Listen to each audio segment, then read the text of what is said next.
Halo Sobat Pojok Bahasa, mungkin kalian sudah tahu bahwa mulai 16 Agustus 2022 yang lalu, kita kembali menggunakan ejaan bahasa Indonesia yang disempurnakan atau EYD setelah sebelumnya menggunakan ejaan bahasa Indonesia atau EBI sejak 2016.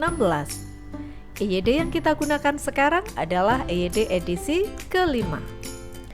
Pasti banyak di antara kalian yang bertanya-tanya, bagaimana perkembangan ejaan bahasa Indonesia sejak dulu hingga saat ini dan apa perbedaan antara EYD edisi kelima dan ejaan bahasa Indonesia. So, jangan kemana-mana, simak jawabannya di video ini. Jangan lupa untuk terus mengikuti channel ini agar kamu mendapatkan pencerahan tentang berbahasa Indonesia yang baik, benar, dan cermat. Klik like jika kamu merasa video ini bermanfaat dan share kepada teman-temanmu agar mereka juga mendapatkan manfaat yang sama. Kalau kamu ingin bertanya atau request topik apa yang perlu kita bahas di video-video selanjutnya, silakan tulis di komen. Baiklah, sekarang saya akan membahas perkembangan ejaan bahasa Indonesia sejak pertama kali hingga sekarang. Pertama, ejaan Van of Vision. Ini merupakan pedoman ejaan resmi yang pertama yang diterbitkan pada tahun 1901. Bahasa Indonesia waktu itu masih disebut sebagai bahasa Melayu. Bisa ditebak dari namanya, ejaan ini disusun oleh orang Belanda bernama Charles A. Van of Vision yang dibantu oleh Engku Nawawi gelar Sultan Makmur dan Muhammad Taib Sultan Ibrahim. Hal-hal yang menonjol dalam ejaan Van of Vision adalah sebagai berikut. 1. Huruf J dipakai untuk menuliskan abjad Y, misalnya pada kata yang, payah, dan sayang. 2. Huruf OE dipakai untuk menuliskan abjad U, misalnya pada kata guru, itu, dan umur. 3. Tanda diakritik seperti koma, ain, dan tanda trema dipakai untuk menuliskan kata-kata makmur, akal, tak, dan pak. Ejaan kedua adalah ejaan Suwandi. Ejaan ini menggantikan ejaan Van of Vision setelah diresmikan pada tanggal 19 Maret 1947 berdasarkan surat keputusan Menteri Pendidikan, Pengajaran, dan Kebudayaan Republik Indonesia nomor 264. Mengapa disebut ejaan Suwandi? Benar, karena penyusunnya adalah Mr. Raden Suwandi yang waktu itu menjabat sebagai Menteri Pendidikan, Pengajaran, dan Kebudayaan. Ejaan ini juga dikenal sebagai ejaan Republik. Pembaharuan dalam ejaan Suwandi antara lain sebagai berikut. 1. Huruf OE diganti menjadi huruf U, seperti pada kata guru, itu, dan umur. 2. Bunyi hamzah dan bunyi sentak ditulis dengan K atau tidak ditulis sama sekali, seperti pada kata Jumat, rakyat, dan maaf. 3. Bentuk ulang boleh ditulis dengan angka 2, seperti pada kata anak-anak dan berjalan-jalan yang ditulis dengan angka 2. 4. Awalan di dan kata depan di dua-duanya ditulis serangkai dengan kata yang mengikutinya, seperti pada kata di rumah, di kebun, ditulis, dan dikarang. Kata depan di pada kata di rumah dan di kebun ditulis serangkai. Demikian juga awalan di pada kata ditulis dan dikarang juga ditulis serangkai. Ejaan yang ketiga adalah ejaan pembaharuan. Melalui Kongres Bahasa Indonesia kedua di Medan tahun 1954, Profesor Muhammad Yamin menyarankan agar ejaan Suwandi disempurnakan. Pembaharuan yang disarankan oleh panitia yang diketuai Priyono dan Eka Topo antara lain membuat standar satu fonem satu huruf dan diftong AI, AU, dan OI dieja menjadi AY, AW, dan OY. Selain itu, tanda hubung juga tidak digunakan dalam kata berulang yang memiliki makna tunggal seperti kupu-kupu dan alun-alun. Untungnya, ejaan ini tidak jadi diresmikan dalam undang-undang. Pasti bakal aneh kan kalau misalnya kalimat Cowboy Junior naik kerbau ditulis seperti ini. Ejaan keempat adalah ejaan Melindo. Melindo adalah akronim dari Melayu Indonesia. Merupakan ejaan yang disusun atas kerjasama antara pihak Indonesia yang diwakili oleh Slamet Mulyana dan pihak Persekutuan Tanah Melayu atau Malaysia yang dipimpin oleh Syed Nasir bin Ismail. Kedua negara tergabung dalam Panitia Kerjasama Bahasa Melayu Bahasa Indonesia. Tahun 1959 mereka merumuskan ejaan Melindo yang dimaksudkan untuk menyeragamkan ejaan yang digunakan di kedua negara. Namun karena pada masa itu terjadi ketegangan politik antara Indonesia dan Malaysia, ejaan itu gagal diresmikan dan tidak pernah diumumkan. Kelima adalah ejaan LBK atau Lembaga Bahasa dan Kesusastraan. Ejaan ini bisa dikatakan lanjutan dari ejaan Melindo yang tidak diresmikan. Panitianya masih gabungan antara Indonesia dan Malaysia yang dibentuk pada tahun 1967. Isinya juga tidak jauh berbeda dengan ejaan yang disempurnakan, hanya ada beberapa perbedaan kaidah saja. Adapun huruf vokal dalam ejaan ini terdiri atas I, U, E, O, dan A. Dalam ejaan ini, istilah-istilah asing sudah mulai diserap. Di antaranya, kata ekstra diserap menjadi ekstra dengan huruf KS untuk menggantikan huruf X.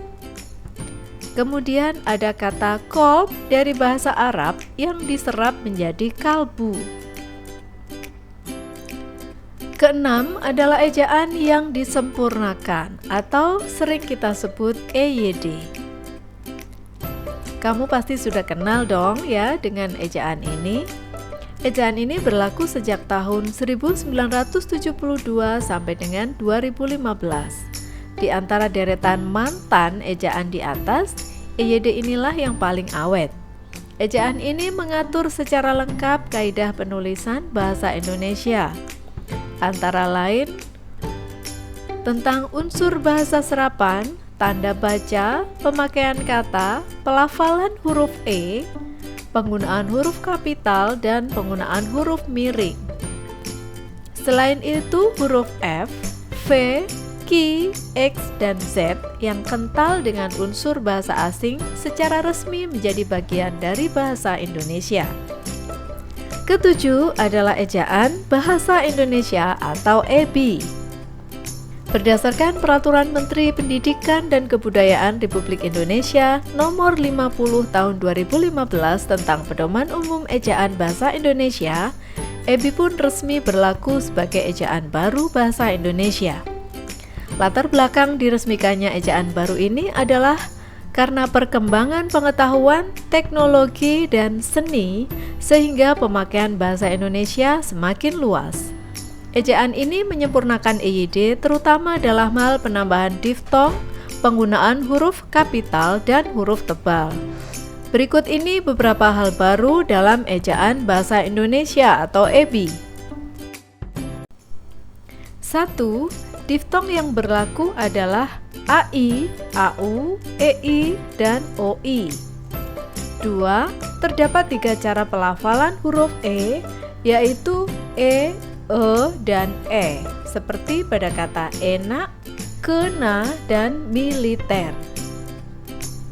3. Huruf tebal digunakan untuk menegaskan bagian tulisan yang sudah ditulis miring dan bagian-bagian karangan seperti judul, bab, dan subbab.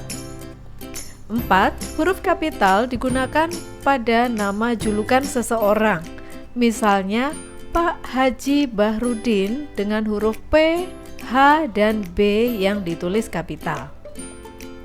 Dan 5. Tanda elipsis atau titik 3 digunakan dalam kalimat yang tidak selesai dalam dialog. Ejaan ke-8 adalah EYD edisi kelima. EYD edisi kelima merupakan pemutakhiran dari pedoman ejaan sebelumnya, yaitu ejaan bahasa Indonesia. Dalam EYD ini terdapat penambahan kaidah baru dan perubahan kaidah lama yang disesuaikan dengan perkembangan bahasa Indonesia. Penambahan dan perubahan itu menandakan keterbukaan bahasa Indonesia terhadap perkembangan. Untuk menjamin kemudahan akses dan keluasan jangkauan, EYD edisi kelima juga diterbitkan dalam bentuk aplikasi web yang dapat diakses melalui laman ejaan.kemdikbud.go.id. Diharapkan penerbitan EYD ini dapat menjawab kebutuhan pengguna bahasa akan pedoman kebahasaan yang mutakhir dan akomodatif, dan juga mewujudkan tertib berbahasa Indonesia sehingga bahasa Indonesia dapat menjadi bahasa modern yang berwibawa dan layak menjadi bahasa pergaulan antar bangsa. Nah, Sobat Pojok Bahasa, tadi kita telah membahas perkembangan ejaan sejak tahun 1901 hingga sekarang yang ternyata sudah ada 8 ejaan. Berikutnya kita akan membahas perubahan apa yang ada di EYD edisi kelima ini. Mari kita simak bersama. Terdapat 7 perubahan yang ada di EYD edisi kelima, yaitu sebagai berikut. 1. Penambahan monoftong. Dalam aturan EYD edisi kelima, terdapat penambahan kaidah baru, yaitu penambahan monoftong yang merupakan 2 huruf vokal yang diucapkan menjadi vokal tunggal. Penambahan monoftong yang baru adalah gabungan huruf vokal E dan U. Berikut ini contohnya. 2. Bentuk terikat maha. Sebelumnya, aturan penulisan kata terikat maha dapat dipisah atau digabung tergantung pada syarat dan ketentuannya.